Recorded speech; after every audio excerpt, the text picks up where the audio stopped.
Good morning, Momentum. My name's Russ Goodwin, and I'm very grateful to be here this morning to tell you about a support group that we're starting here at Momentum and for the community. But before I do that, let me tell you just a little bit about why I'm so excited to be a part of this. It was many years ago when I was in high school. I grew up with an alcoholic mom, and during my high school years, her drinking got a lot worse when my dad got cancer. At the same time, my younger brother started using drugs, and things were getting pretty bad. Before I graduated, my parents wanted me to go to a church retreat group for confirmation at the church where I attended. And I got to tell you, I didn't want to go. I was not really a church kid, so to speak, but I figured they had enough to worry about, so I went. On the retreat, the youth pastor asked us to take a walk in the woods and talk to God. Didn't want to do that either. I thought it was pretty ridiculous, but I did it.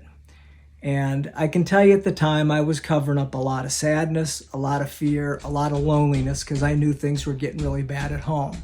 So I took the walk, and quite frankly, I went from mocking God to crying out to God, to being angry at God, to being rescued by God.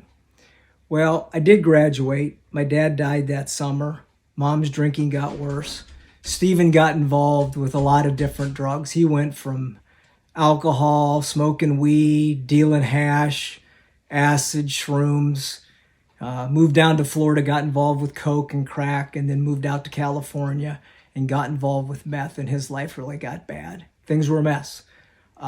Graduated from college, went on to graduate school, and when I was doing an assistantship and an internship at the Wood County Council on Alcoholism, two wonderful people that were supervisors of mine, Sid and Sue, one was a recovering addict, the other was recovering codependent, told me I had to go to Al-Anon meetings.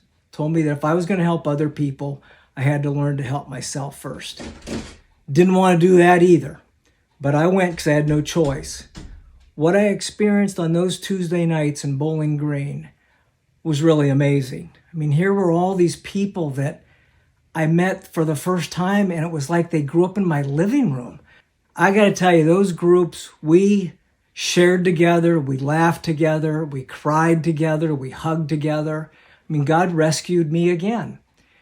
And for the next 40 plus years, I worked in the mental health addiction field and saw hundreds, if not thousands of people miraculously impacted by 12-step recovery programs.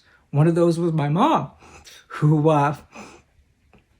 celebrated 38 years of sobriety this past year until she died at age 93.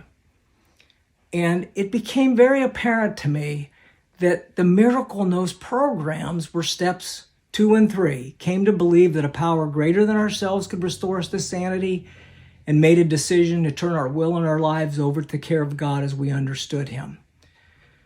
Tragically, I've seen all too many people not surrender their self-will. And one of those was my younger brother, who after a 40-year plus history of drug addiction, died a few years ago of a meth overdose. So here we are this morning to talk about this support group. It's going to be a 12-step support group for Momentum, for the community. It's going to be a non-professional support group.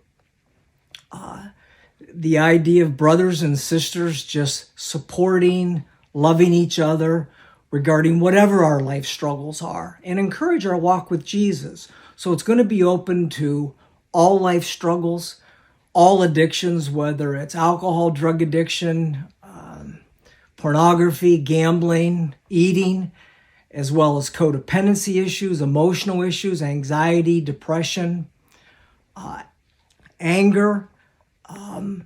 It will be for relationship issues, whether it's conflicts, divorce, grieving, and so forth.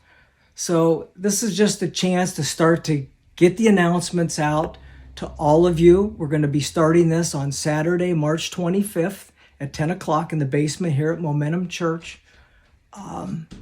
And we'll keep you posted on if there's any other details. We'll have some information we'll be providing. And I'm just really grateful to be a part of this.